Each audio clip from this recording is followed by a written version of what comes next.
Well, the story of Skyscraper is about a man who was an FBI hostage negotiator for FBI SWAT, and he was on a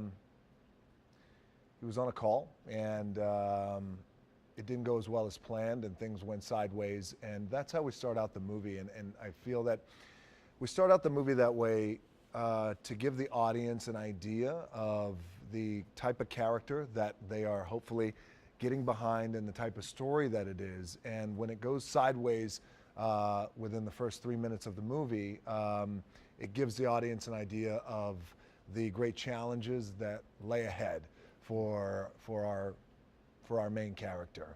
And the majority of the story is set inside the world's tallest skyscraper in Hong Kong. It's called the Pearl. It's our fictionalized building that dwarfs the Burj Khalifa and the Empire State Building. And the building is set on fire purposefully. And my family is caught inside and held captive inside, and I would do anything I can to get to them. Now, what makes this very challenging is that the fire, I can't go through the bottom and ride an elevator or take the stairs up to where they're at. I have to find another way in. So it's a thinking man's character, and it's a story that everybody's pretty excited about. So am I. What did you want to bring to Will Sawyer, the character that you play in the movie? What I wanted to bring to Will Sawyer, the character that I played in the movie, was I wanted to bring a real sense of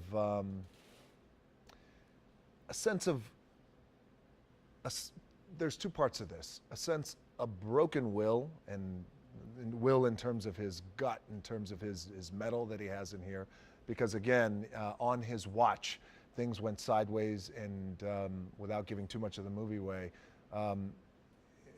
His men were lost, and he made a vow to put down his sword, so to speak, and never pick it up again, and that meaning his weapon. So I think as a soldier, when your will breaks that way, it's a very tough and compromising place to come from, or try to overcome.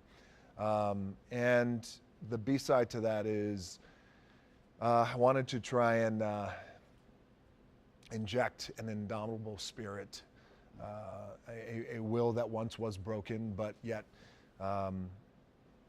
one that's resurrected in a way. And you know, a lot of times in life, whether it's something this extreme that happens in our movie Skyscraper or not as extreme, a lot of times in life, you know, we're placed in these scenarios where you know, you're forced to make a decision, and in that moment, the decision can become very defining, and it will change your life forever. And in this case, the decision is, which wasn't that much of a decision, really, because it's something that he had to do, was get into this building and save his family. This is you reuniting with Rawson, the director. Mm-hmm. How was it working with him for a second time? Working with Rawson was fantastic. I really enjoy working with Rawson Thurber because he's a real unique filmmaker.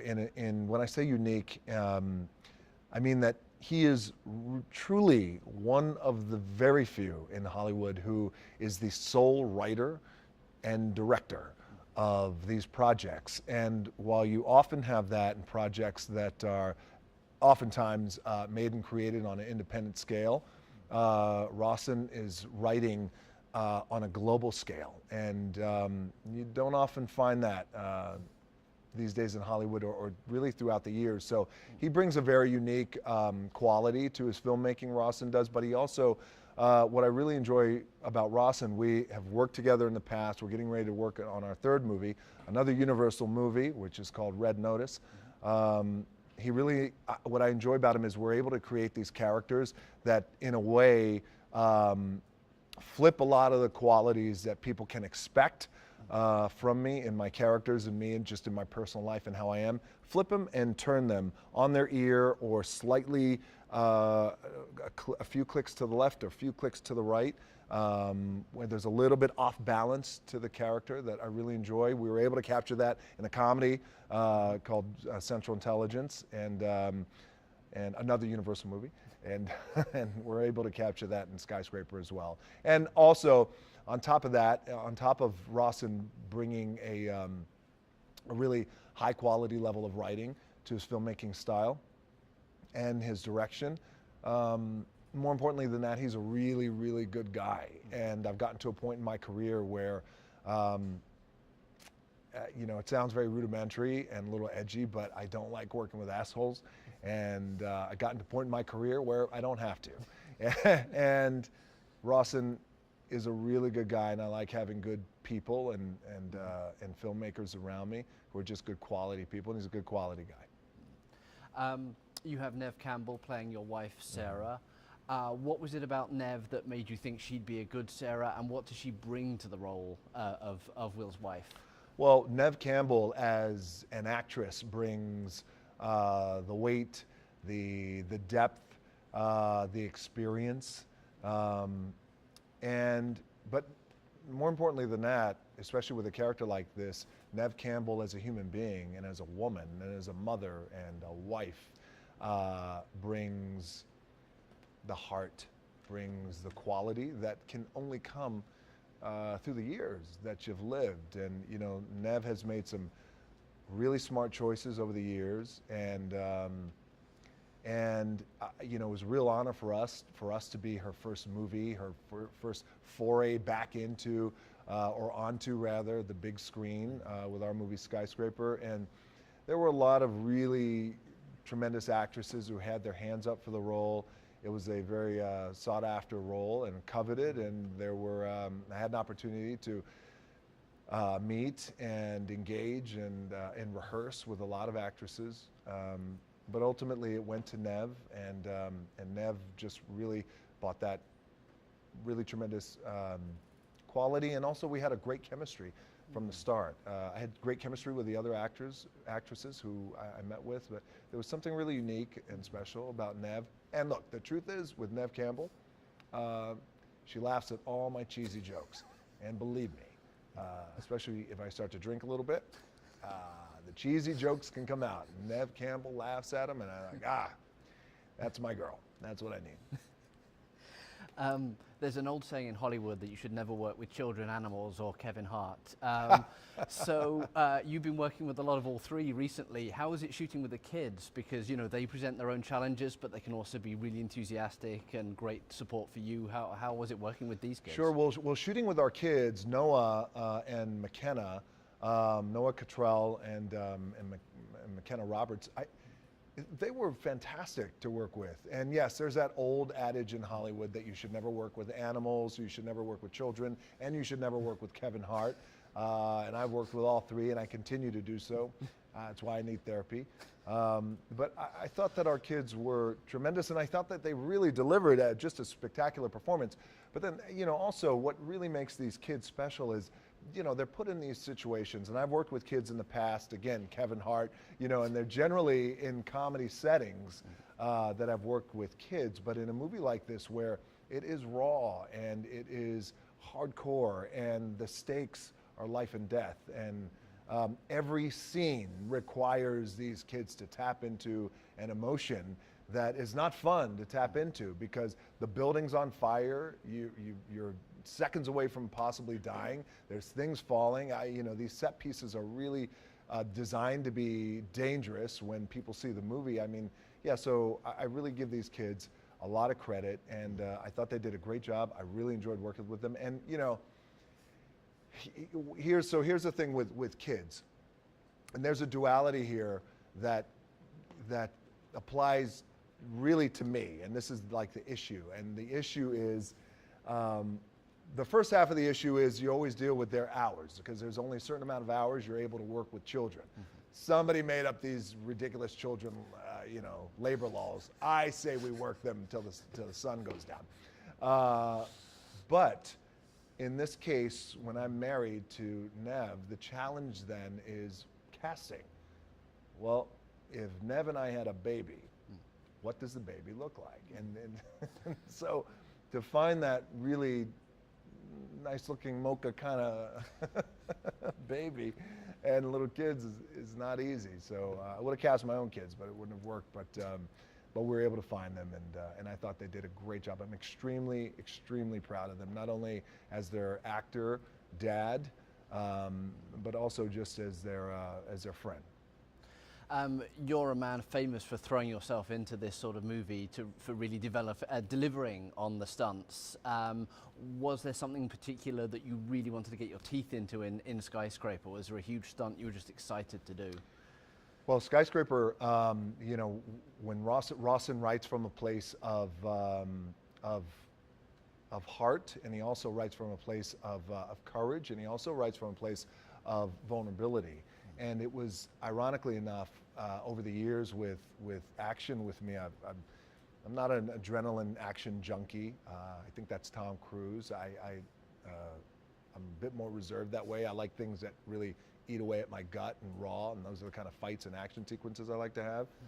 But ironically enough, what really grabbed my attention was the vulnerability part in this action, because it's the fine balance of great action, extraordinary action of a man who is doing everything that he can to get inside this building, and you can't come up, again, through the elevator or through the stairs, so he climbs a crane and he jumps off the crane. It's just a crazy epic stunt.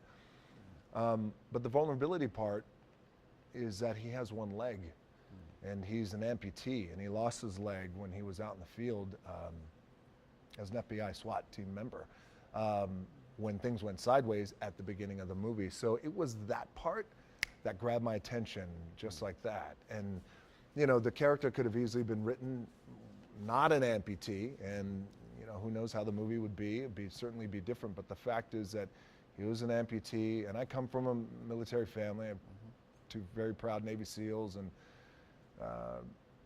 men who fought in the wars in the past who are no longer with us. But yeah, it was that part that really grabbed me in terms of, because I felt like if we're going to be able to design these action set pieces and deliver where it's not action for the sake of action, but every action causes a reaction, and that reaction is the fact that, so the action, the building's on fire, and the reaction is, oh, I got to get in there, but I only have one leg, and how am I going to do it?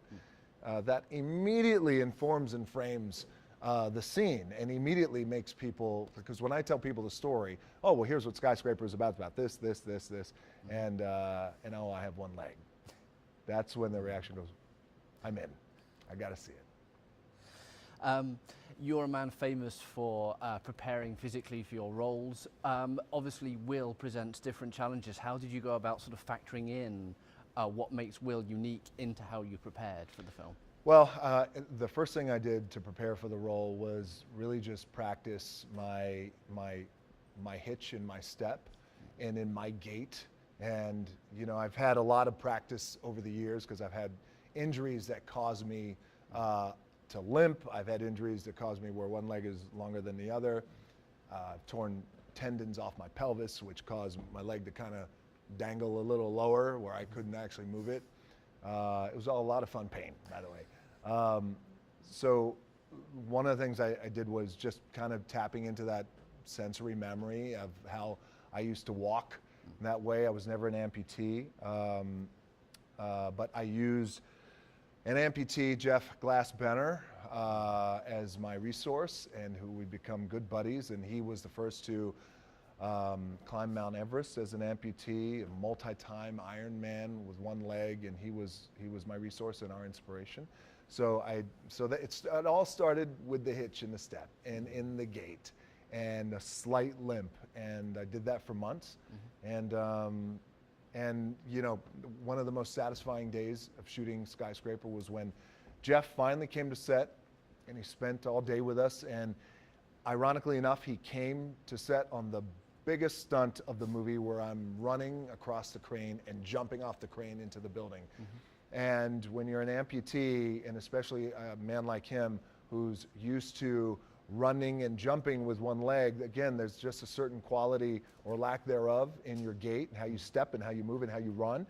And you know, as I was running and I did the stunt, and he was the first person I sought out afterwards, and I said, what'd you think? And he's like, you nailed it. He goes, I couldn't believe it. It's exactly how I run. I said, great, thank you so much. So it was very special, and that was my prep.